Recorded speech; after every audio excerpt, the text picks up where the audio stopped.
Hey everyone, it's Sean from Empire Drone.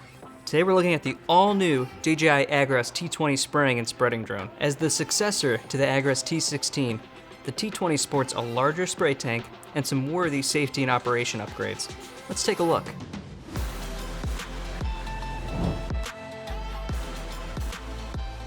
The T20 comes fully assembled and ready to fly once it's activated. You get the aircraft itself, the T20 spray tank, and the upgraded AGRAS smart controller. With the larger 5.5-inch ultra bright screen and hot swappable batteries, the new AGRAS smart controller is a huge upgrade over the T16's controller. Shipping separately from the actual T20 aircraft are the all-new AGRAS T20 intelligent flight batteries and charger. Also available is the spreading system 2.0, which can disperse granules at up to 33 pounds per minute. The spreading system is great for putting down cover cropped and granule fertilizer while preventing the need to drive on your fields. So those are all of the available parts for the T20. Now let's take a look at the aircraft itself and what changes were made over the T16. The most obvious change is the larger tank. The T20, just like the name implies, has a 20-liter spray tank, which equals just over 5 gallons. There are 8 nozzles around the drone, which can spray at a rate of up to 1.5 gallons per second. One of the coolest things is the new omnidirectional radar. It can detect obstructions in real time in 360 degrees using a real-time visual monitoring system. This improves safety in both manual and autonomous flight modes. This new radar is also key for the T20 to maintain proper height above the crop when you're spraying. You are able to set the height that you want to fly, and using the omnidirectional radar, the T20 is able to maintain that height over varying terrain. This ensures a consistent spray. The T20 has a 23-foot spray width and can spray up to 29 acres per hour with the upgraded T20 tank. The T20 also has an FPV camera and 2 spotlights to provide a live view at any time of day. Last but not least, the T20 is IP67 rated, which means the whole aircraft can be actually hosed down after a day of spraying.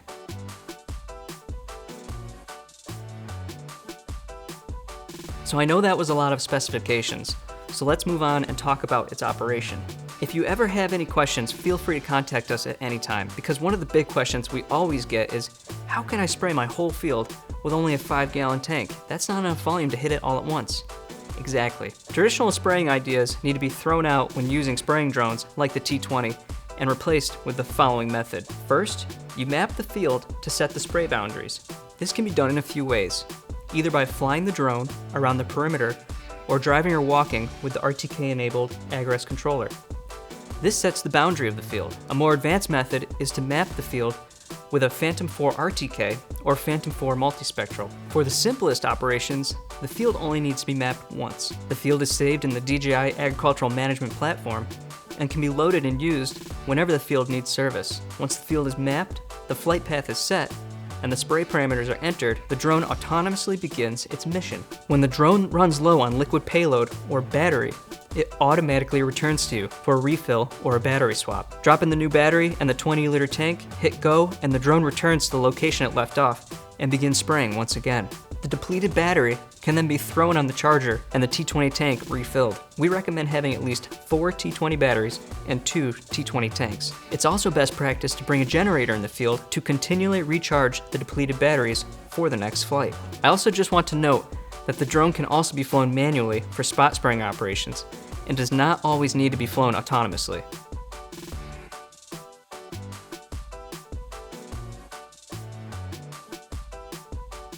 Things get really interesting when the T20 is coupled with the DJI Phantom 4 multispectral, also known as the P4M. As mentioned earlier, the P4M can be used to create maps for the T20. These maps are unique as they show multispectral data, which helps growers identify areas of the field in stress. I won't get into how that works in this video. Please contact us with any questions on multispectral mapping. This multispectral data, which many times is converted into NDVI maps in DJI Terra, allow growers and sprayers to single out only areas of the field in need. These areas are then used to set up the T20 flight plan. The T20 then autonomously sprays only these areas in need. This system of precision agriculture drastically reduces material waste, environmental runoff, and operational costs. We expect to see a lot of this type of spraying in the future. So that was a look at the all-new DJI AGRAS T20. It's definitely a nice upgrade over the previous T16. In closing, we'll just note that all agricultural spraying drones are more regulated in the US than just your typical consumer drone. Please do your research on these regulations and obtain all required certifications and licenses before operating one of these drones. Feel free to contact us with any questions on these regulations or on the T20 itself. Thanks for watching. Be sure to check out our website and subscribe to our social media in the links below. We'll see you next time.